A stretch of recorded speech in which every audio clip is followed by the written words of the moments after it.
रुचि पहली बार मुलाकात भवच्ची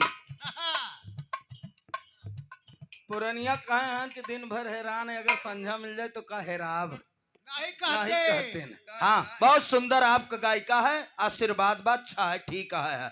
ये गांव को बात है एक थे दुल्हन रही सावन में, जानो चली गई अपने मैके।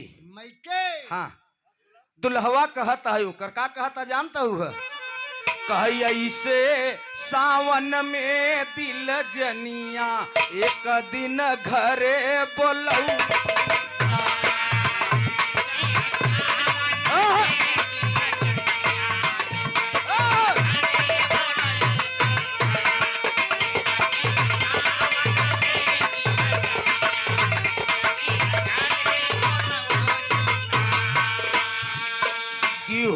करार बगिया में मिलने को एडवांस बा दुल्हन किहू करार बगिया में मिलन को कैसे भूल गऊ तू प्यारी।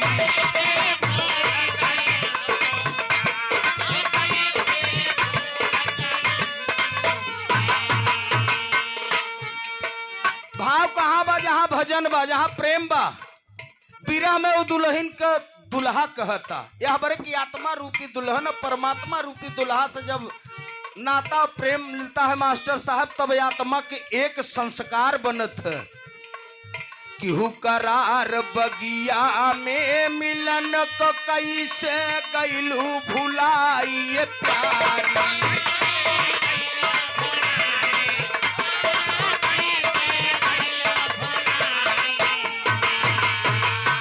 बजनी न खरा देखाव ये धनिया एक दिन घरे बोलऊ।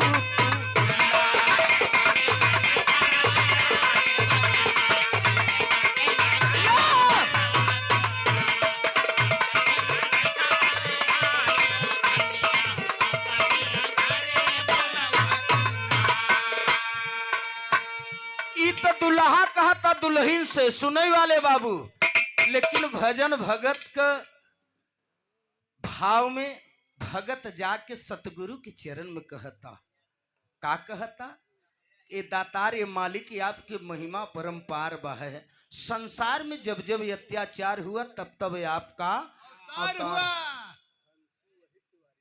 हमारे हंसू भैया यादव जी तू भले अहिर कहबन तो यादव जी का ठीक है, हमार तो हाथ ठेठ में यही होबई करत है।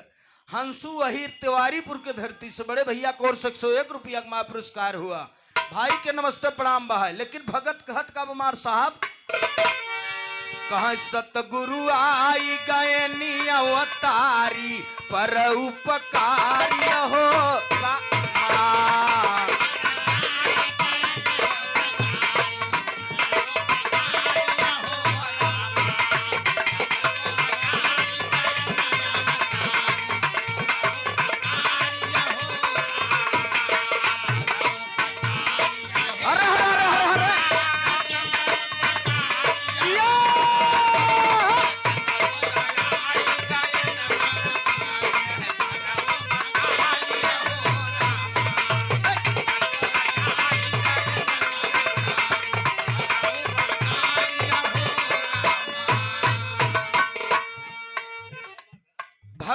भाव में भगत कहता है कि गुरु गोविंद दो खड़े काके लागू पांव बलिहारी गुरु आपने गोविंद दियो बता। चाहे माई के सुमिरन कैले चाहे दादा के कैले नदिया एक है लेकिन घाट बहुत तेरे सोखा महाराज। बाबू न होते तो माया रहता अकेले तो का होते दोनों जने को बराबर का दर्जा दिया जाता है। कहे सतगुरु से जब पावा क्या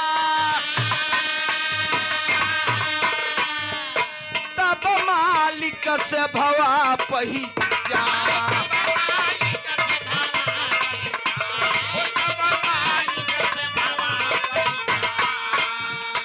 तब मालिक से भवा पहचान बोलत सोनत बीना कान।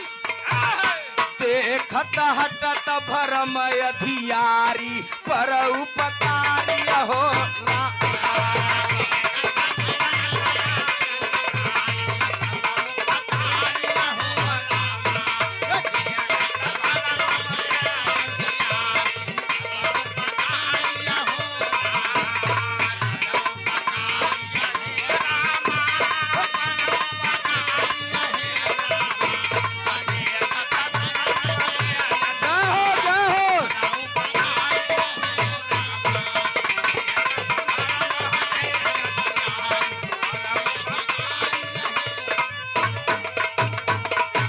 भैया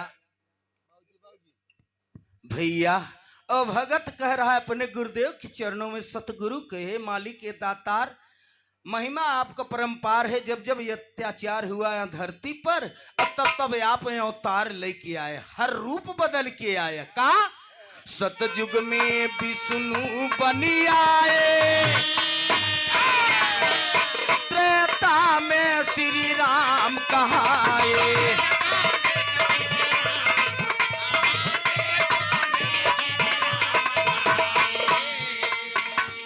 त्रेता में श्री राम कहाए, द्वापर में कृष्ण खेल रचाए।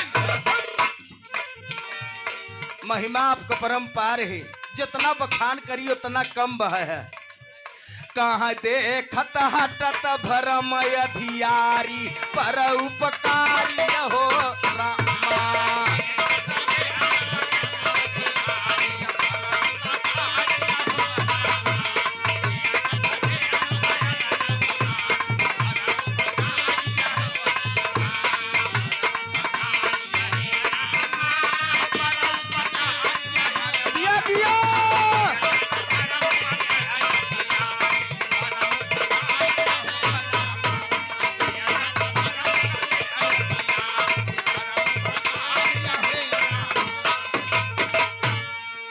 सौ बात के एक बात कबीर ने लिखा कि ईश्वर जीव,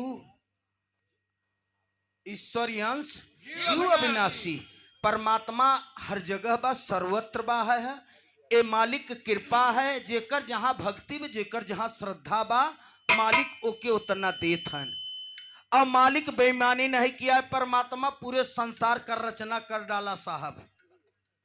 मालिक ने पूरे संसार का रचना कर डाला एक सांचा से। भाई साहब,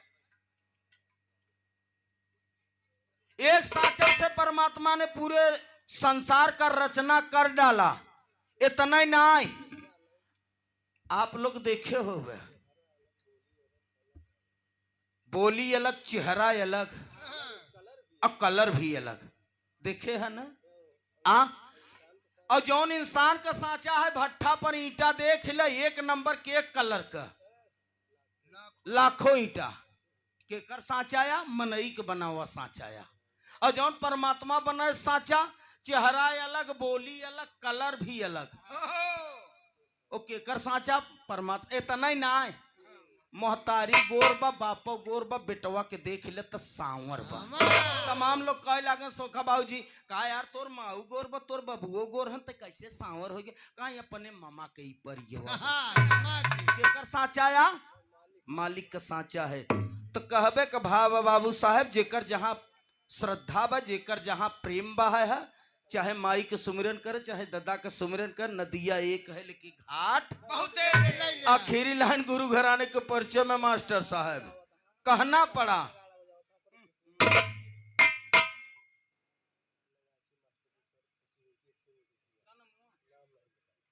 इन नकारा वाले मास्टर साहब के राजन राही कहला भैया तोरे ऊपर खुश होई के 100 रुपया देहन, दुकानदारी तोहरो तड़की में समय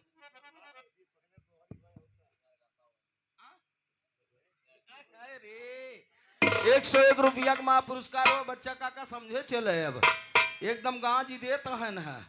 101 रुपया का पुरस्कार के है भैया के नमस्ते प्रणाम भाई। 11 का पैसा सब मिला जाता है, तो हर कर्जदार है, चिंता जिन के है। अब वही हुए आखिरी लाइन मास्टर साहब कहना बह का, हाय नया नवा में राम बस गए, लागी बार बार हम बाबा के चरणवा नया नवा में राम बस गए।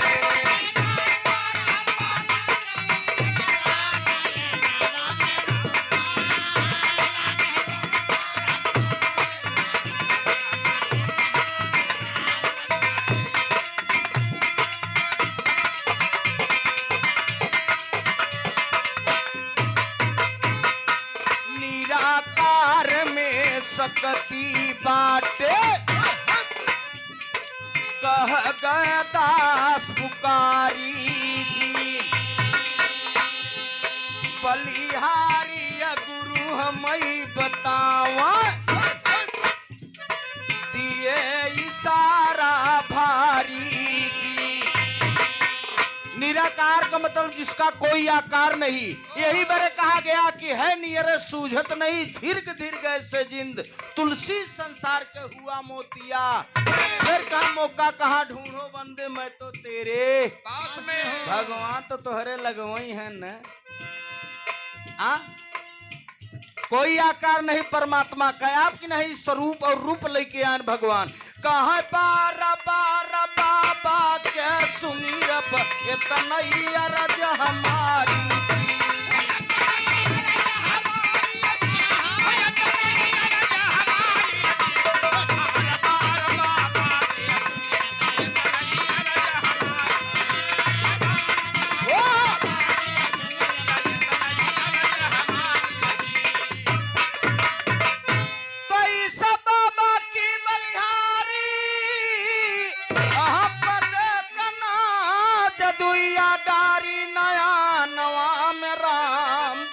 गए स्वर्गी बाबा राम कैलाश का बाटाई बाबा पर धिया नवा नया नवा में राम बस गए।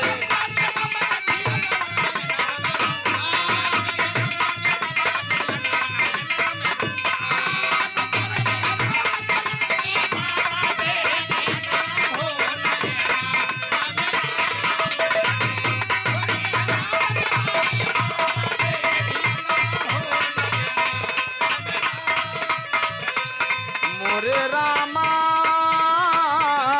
सवरिया रे ए भोले जोगिया हो राम।